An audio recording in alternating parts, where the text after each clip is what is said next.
In the name of Allah, the most beneficent, the most merciful. I am professor अमीर। उम्मीद करता हूँ कि आप लोग खैरियत से होंगे।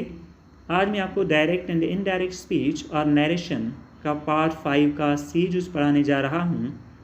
नीचे दिए हुए 5 डिफरेंट काइंड्स ऑफ सेंटेंसेस हैं जिनको हम इनडायरेक्ट स्पीच में कन्वर्ट करेंगे। पहला सेंटेंस है असर्टिव सेंटेंस यानी बयानी जुमला। इसका डायरेक्ट स्पीच का सेंटेंस है John's friend Sunny said, I am surprised to know my result today. John के दोस्त सनी ने कहा कि आज मुझे अपना नतीजा मालूम करके हैरत हुई। Because I got less marks than I expected. क्योंकि मैंने कम मार्क्स हासिल किए जितना कि मैंने तवक्को की थी। इसका इनडायरेक्ट स्पीच में इस तरह से सेंटेंस होगा John's friend Sunny said that John के दोस्त सनी ने कहा कि he was surprised to know his result that day. वो उस दिन अपना नतीजा जानकर हैरान हो गया। Because he had got less marks than he had expected. क्योंकि उसने कम मार्क्स हासिल किए थे जितना कि उसने तवक्को की थी। नेक्स्ट है इंट्रोगेटिव सेंटेंस। इंट्रोगेटिव सेंटेंस में इस तरह से डायरेक्ट स्पीच का सेंटेंस होगा John said to Sunny. John ने सनी को कहा how many marks did you gate.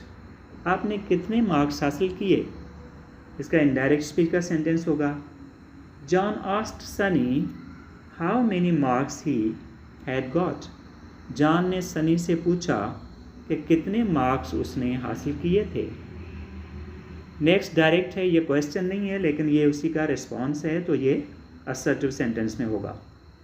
Sunny said to him, Sunny ने उसे कहा आई गॉट 80% मार्क्स। मैंने 80% मार्क्स हासिल किए। इसका इनडायरेक्ट स्पीच का सेंटेंस होगा Sunny told him that he had got 80% marks. Sunny ने उसे बताया कि उसने 80% मार्क्स लिए थे। नेक्स्ट है, ये क्वेश्चन है ही सेड टू जॉन। उसने जॉन को कहा have you seen your result.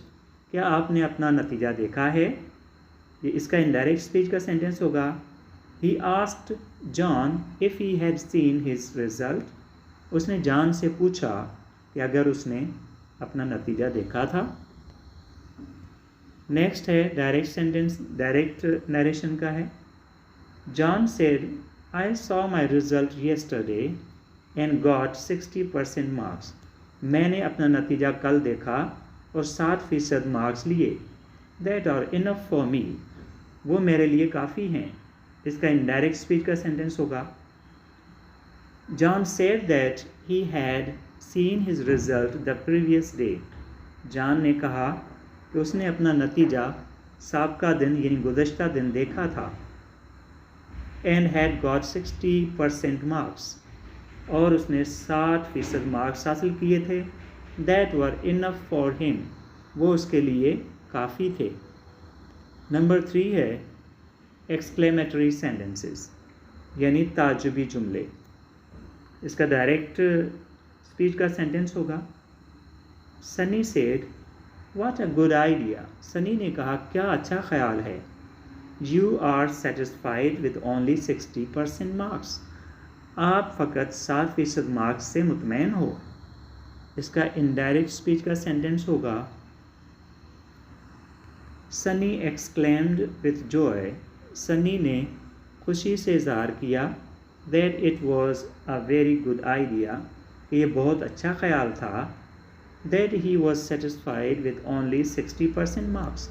कि वो फ़कत 60% मार्क्स से मुतमैन था। नंबर 4 है इम्पेरेटिव सेंटेंसेस यानी हुक्मिया जुमले। डायरेक्ट स्पीच का सेंटेंस है John said to Sunny. John ने सनी को कहा be thankful to God. Allah का शुक्र अदा करो because you have got better marks. क्योंकि आपने अच्छे मार्क्स हासिल किए हैं। इसका इनडायरेक्ट स्पीच का सेंटेंस होगा John advised Sunny to be thankful to God. John ने सनी को मशवरा दिया कि वो अल्लाह का शुक्रगुजार रहे, because he had got better marks, क्योंकि उसने बेहतर मार्क्स हासिल किए थे। नंबर 5 है ऑप्टेटिव सेंटेंस, यानी दुआया जुमले। डायरेक्ट स्पीच का सेंटेंस है कि Sunny said may God bless you with success, Allah आपको कामयाबी से नवाजे। Thank you for your kind advice, आपके अच्छे मशवरे के लिए शुक्रिया। इसका इनडायरेक्ट स्पीच का सेंटेंस होगा Sunny prayed that God might bless him with success, Sunny ने दुआ की कि अल्लाह उसे कामयाबी से नवाजे। And thanked him for his kind advice, और उसका शुक्रिया अदा किया उसके अच्छे मशवरे का। I think this video is useful to you. If you find this useful, like this video, subscribe my channel, and do comment in the comment section to let me know about this, and press the bell icon for more videos like this. Thank you for watching. See you in the next video. Allah Hafiz.